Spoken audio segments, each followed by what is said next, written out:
निर्भया कांड के बाद देश में 3,33,227 बलात्कार के मामले हुए हैं। 1971 से अब तक जितने मामले हुए, निर्भया कांड होने के बाद, तथाकथित फास्ट ट्रैक स्पेशल कोर्ट बनने के बाद, कानून और सख्त होने के बाद, 1/3 मामले पिछले 10 सालों में हुए हैं। ऐसा जबरदस्त इजाफा। हम टीवी वाले भी, न्यूज चैनल वाले भी, जहां पर टीआरपी ज्यादा दिखती है उस बात को उठाते हैं, 2 दिन उठाएंगे, घड़ियाली आंसू बहाएंगे, उसके बाद भूल जाते हैं। ये राम रहीम, गुरमीत राम रहीम सिंह, 2 बलात्कार, 2 हत्याओं का आरोपी, बात बात पर फरलो मिल जाती है, परोल मिल जाती है। संदेश क्या जा रहा है समाज में? रेप को रेप की तरह क्यों नहीं देख रहे हैं हम? और जिम्मेदारी तय करने को तैयार क्यों नहीं होते हैं हम? वहां पर सवाल क्यों नहीं उठाते हैं हम? सोशल मीडिया पर, एक्स पर नैरेटिव गढ़े जाते हैं। अरे कठुआ पर हल्ला काटने वाले पश्चिम बंगाल पर क्यों नहीं बोल रहे? और ऐसा नहीं है कि वो गलत कह रहे हैं, अपनी जगह वो ठीक है, पर यह अर्ध सत्य है। जब यह सवाल पूछा जाता है, और पूछा जाना चाहिए, सवाल में कोई गलती नहीं, पर आधा सवाल है कि कठुआ पर उछल कूद मचाने वाले, गला फाड़ने वाले पश्चिम बंगाल पर खामोश क्यों है? तो पश्चिम बंगाल पर हल्ला बोल करने वाले विनेश फोगाट के मामले में चुप क्यों बैठे हुए थे? जब पिछले साल आज 10 ग्राम ने 140 करोड़ लोगों की जो धड़कनें रोक दी, दिल तोड़ दिया। विनेश एक सुपर वुमन की तरह पेश हो गई देश के सामने। हर कोई तालियां बजा रहा है, आंसू भी आए लोगों के। कहां गए थे वो आंसू पिछले साल, जब वो जंतर मंतर पर बैठी थी? संसद से महज 200 मीटर दूर यौन उत्पीड़न के गंभीर आरोप लगाए गए थे। टेंट उखाड़कर फेंक दिया, टॉयलेट, मोबाइल टॉयलेट खींचकर ले गई पुलिस, वहां से तख्त तोड़ दिए और जमीन पर घसीटा गया। विनेश फोगाट को तिरंगा लिए हुए थी वो, और उसे आंदोलन जीवी बताया गया, स्वार्थी बताया गया, अनर्गल आरोप लगाने वाली बताया गया। उसके आरोप झूठे पहले से ही मानकर चल पड़े। पश्चिम बंगाल में जो भी कहा जा रहा है उसको अंतिम सत्य के तौर पर, ये तेरा रेप मेरा रेप, ये कब तक चलेगा? तब ब्रजभूषण शरण सिंह को लेकर सवाल नहीं पूछे गए। बिल्किस बानो के हत्यारे और बलात्कारी 14 साल जेल में काट कर बाहर आ जाते हैं, उसमें बहुत सारी कानूनी पेचीदगियां थी, उसमें मैं नहीं जा रहा हूं। उनका स्वागत ऐसे किया गया मानो पेरिस ओलंपिक से गोल्ड मेडल जीत कर आए हैं। फूल मालाएं, ढोल नगाड़े, लड्डू बांटे गए और कहा गया ये तो ब्राह्मण लोग हैं, ये इस तरह की वारदात को अंजाम ही नहीं दे सकते। हम चुप बैठे हुए थे, कोई बोलने को तैयार नहीं था। लाल किले की प्राचीर से अभी कुछ ही दिन पहले 78वीं वर्षगांठ हमने अपनी स्वतंत्रता की मनाई, तो प्रधानमंत्री मोदी ने बिल्कुल सही कहा कि महिला अत्याचार पर देश भर में आक्रोश है। महिलाओं के खिलाफ अपराध की जांच हो। जब बलात्कार की घटना होती है तो खबरें बनती हैं, जब ऐसे राक्षसी व्यक्ति को सजा मिलती है तो उसकी चर्चा नहीं होती। हम टीवी वाले भी, न्यूज चैनल वाले भी, जहां पर टीआरपी ज्यादा दिखती है उस बात को उठाते हैं, 2 दिन उठाएंगे, घड़ियाली आंसू बहाएंगे, उसके बाद भूल जाते हैं। और प्रधानमंत्री कड़ी सजा की बात कर रहे हैं। कड़ी सजा का तो प्रावधान है, फांसी पर लटकाने का प्रावधान है, लटकाए भी गए हैं। लेकिन हुआ क्या, नतीजा क्या निकला? मैं कुछ आंकड़े आपको ऐसे बताने वाला हूं। मैं भी ना वाकिफ था इन आंकड़ों से, पर आज हमने अध्ययन किया, मेरी रिसर्च टीम ने, श्रुतेश नंदन और मेरे बाकी सहयोगियों ने जो निकाला है, मेरी आंखें फटी की फटी रह गई। 1971 से नेशनल क्राइम रिकॉर्ड ब्यूरो बलात्कार के मामले जो होते हैं उन्हें दर्ज करने लगा, आंकड़े जुटाने लगा। तो 1971 में से अब तक 2022 तक 8,23,448 बलात्कार के मामले दर्ज किए गए, मतलब जिसकी शिकायत हुई। आपको सुनकर यह ताज्जुब होगा दर्शकों, 16 दिसंबर 2012 निर्भया कांड हुआ था दिल्ली में। मुझे अब इस निर्भया शब्द से भी कोफ्त होने लगी है। मैं गलत हो सकता हूं, मैं ये मानने को तैयार हूं, पर हम निर्भया बताकर क्या सिर्फ पर्दादारी करते हैं? बंगाल की निर्भया बता दिया। होता क्या है, अब उसकी कलई खोल रहा हूं। निर्भया कांड के बाद देश में 3,33,227 बलात्कार के मामले हुए हैं। 1971 से अब तक जितने मामले हुए निर्भया कांड होने के बाद, तथाकथित फास्ट ट्रैक स्पेशल कोर्ट बनने के बाद, कानून और सख्त होने के बाद 1/3 मामले पिछले 10 सालों में हुए हैं। ऐसा जबरदस्त इजाफा। 1971 में प्रतिदिन 7 बलात्कार के मामले थे। उस वक्त जनसंख्या भी 55 करोड़ थी।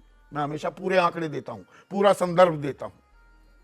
आज की तारीख में 142 करोड़ की हमारी आबादी है, लेकिन प्रतिदिन 86 मामले दर्ज हो रहे हैं बलात्कार के। 13 गुना इजाफा हो गया है। कोई डर नहीं, कोई खौफ नहीं इन दरिंदों में। और ऐसा क्यों हो रहा है? वो इसलिए कि जो हमने फास्ट ट्रैक स्पेशल कोर्ट बनाई, एक निर्भया फंड भी बना था, हल्का फुल्का अमाउंट, 10 सालों में उसका कुल मिलाकर 7,212 करोड़ रुपए हमने खर्च, मतलब आवंटित किए, प्रावधान रखा, खर्च किए। इसमें से यहां भी पूरे नहीं किए। 5,118 करोड़, 71% पूरा हो नहीं पाया। और अमाउंट कितना है ये?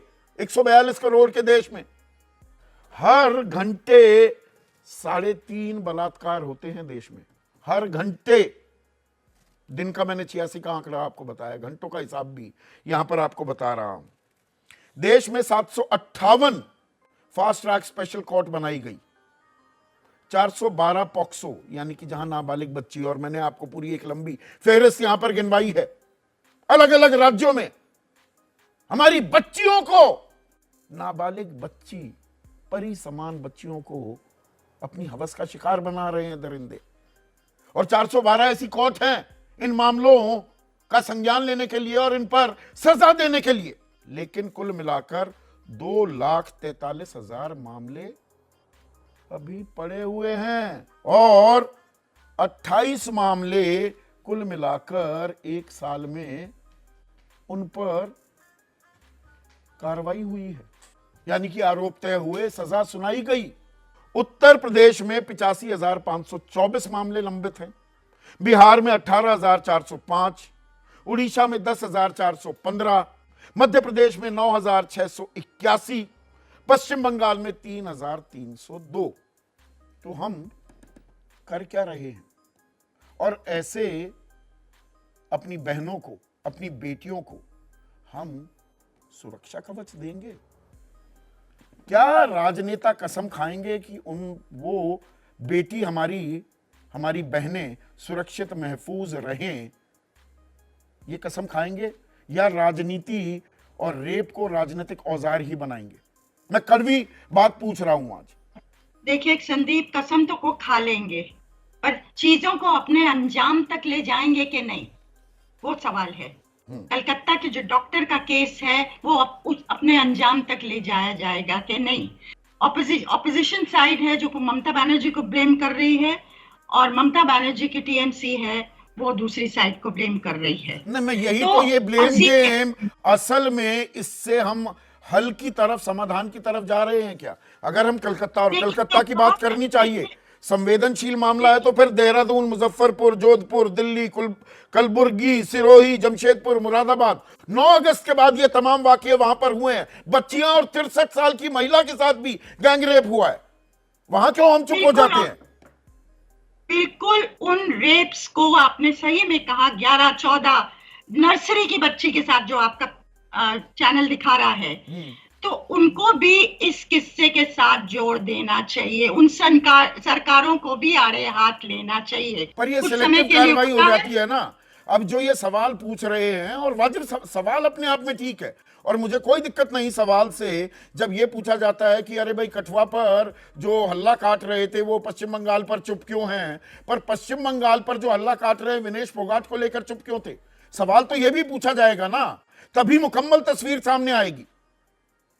पेन भी है, मॉर्निंग भी है देश भर में, पर ये कहीं तात्कालिक तो नहीं जो निर्भया कांड के वक्त भी हमने देखा, आंसू फूट रहे थे लोगों के, आज लोग कर रहे हैं। ये जो हुआ एक ट्रेनी डॉक्टर के साथ, पर 2-4 दिन की ही बात है, क्योंकि यहां पर आपके आने से पहले मैं दर्शकों को बता रहा था, एनसीआरबी ने आंकड़े जुटाने शुरू किए रेप के 1971 में, लेकिन 1/3 जो रेप के मामले हुए हैं वो निर्भया कांड 2013 से 2024 के बीच हुए हैं, बल्कि 22 तक का ही आंकड़ा है, अभी 23 के आंकड़े एनसीआरबी ने दिए नहीं है। तो फर्क तो कुछ नहीं पड़ता दिख रहा। संदीप जी, इसकी सोशल सॉल्यूशंस भी है। अब हम लोग सिर्फ ये, मेरे ख्याल में संदीप जी, हम लोग बता रहे कहाँ कहाँ रेप हुआ, कितने कहाँ कहाँ कब कब हुआ, ये हम बता रहे हैं और निर्भय को भी याद कर रहे हैं। लेकिन आज पहली बारी मैंने ये देखा है सोशो साइकोलॉजिकल टेस्टिंग टीम भी गई है, पहली बारी, जो विजिबल है। पहली गई होगी हमें मालूम नहीं है, लेकिन मैं समझती हूँ हर एक रेप केस के बाद इसका सोशो साइकोलॉजिकल टेस्ट होने चाहिए और आइडेंटिफाई करना चाहिए कि कौन से सामाजिक रीजन है जिसकी वजह से ऐसे व्यक्ति दरिंदे बने हैं, ये हैवानियत कर रहे हैं। ये हमें समाज को पता होना चाहिए कहां पर गलती हुई, कहां से गलती हुई, कब से गलती हुई।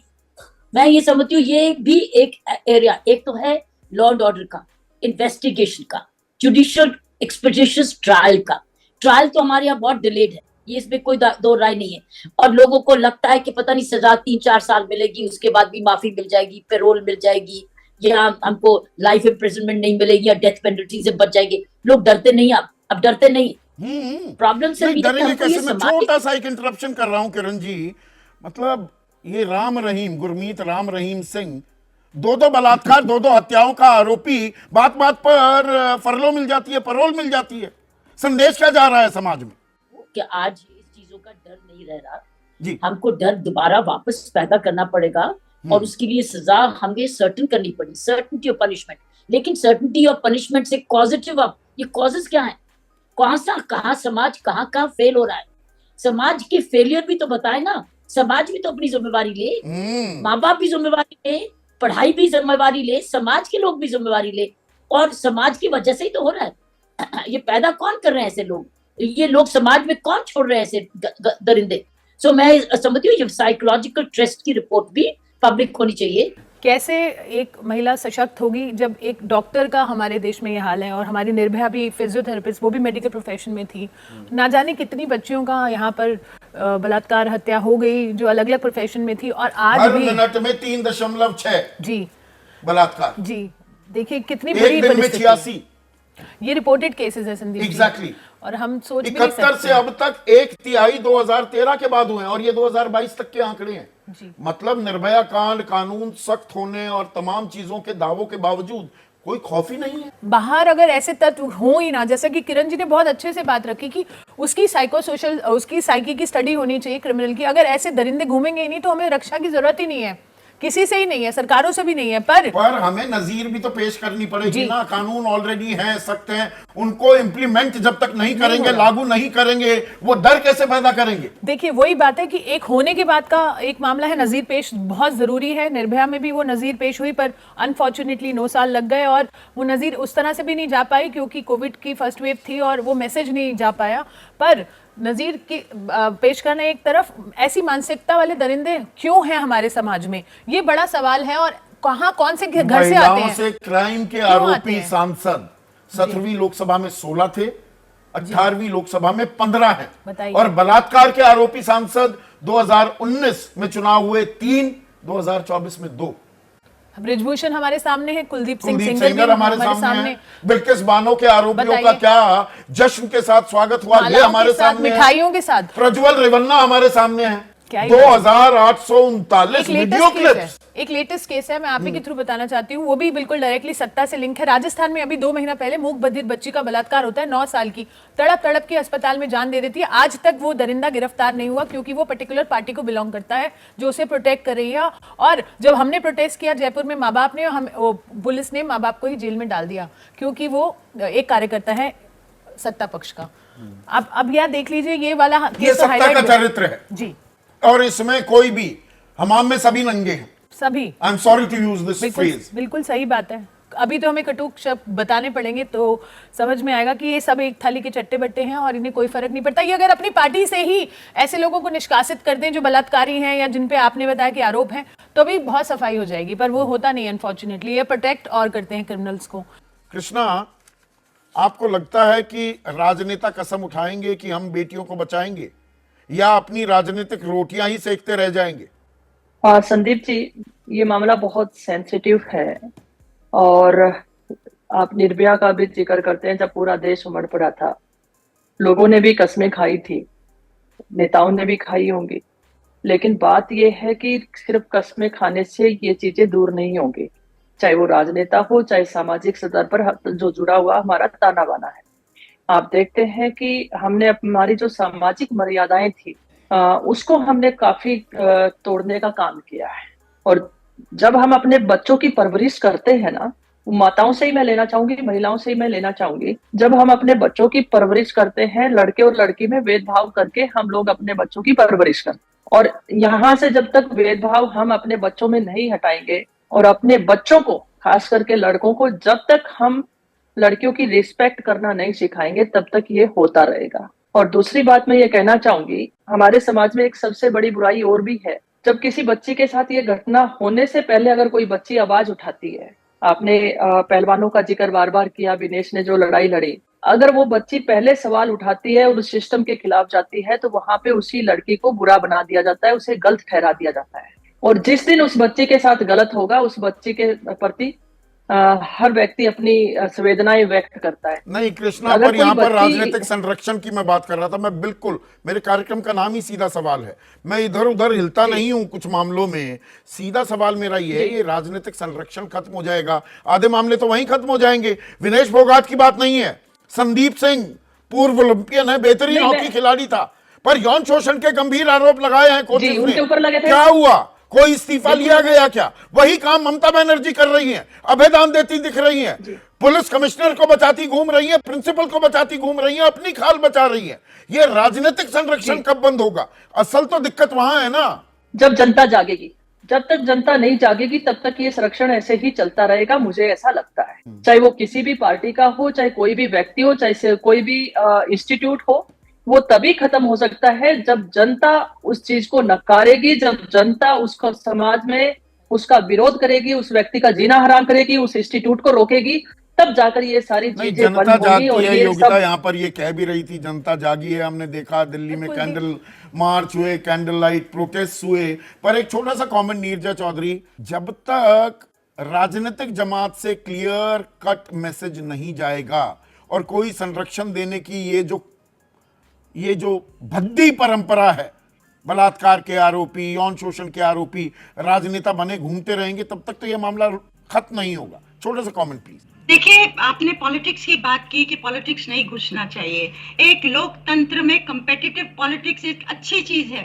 मान लीजिए आज ऑपोजिशन बंगाल में मजबूत नहीं होता तो इस बुलंदी से आवाज नहीं उठाई जाती उस डॉक्टर के बिहाफ पे, क्योंकि ऑपोजिशन इसके पीछे है। तो ममता आज एक कटघरे में खड़ी है। और मैं तो खास ममता बनर्जी जानती है महिला की पीड़ा क्या है। ममता बनर्जी जानती है कितनी लड़ाई करके वो ऊपर आई हैं। उनका कोई पॉलिटिकल मेंटर नहीं था, उनका कोई पॉलिटिकल फैमिली यहाँ पर तो पश्चिम बंगाल में जो सदर हैं राज्य की, वो खुद ही महिला हैं। पर एक राजनीतिक कदमताल होगी क्या और संरक्षण खत्म होगा क्या? सोचिए। शाबाश बेटा, बहुत बढ़िया। अब बताइए मैं क्या करूंगा? एक बहुत सिंपल सी टिप आपके साथ शेयर करती हूँ।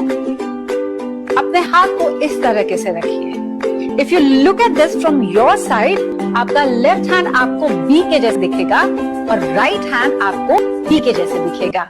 B and D. B for थोड़ी मदद रखिए। वे मैं थो तेरा मन पर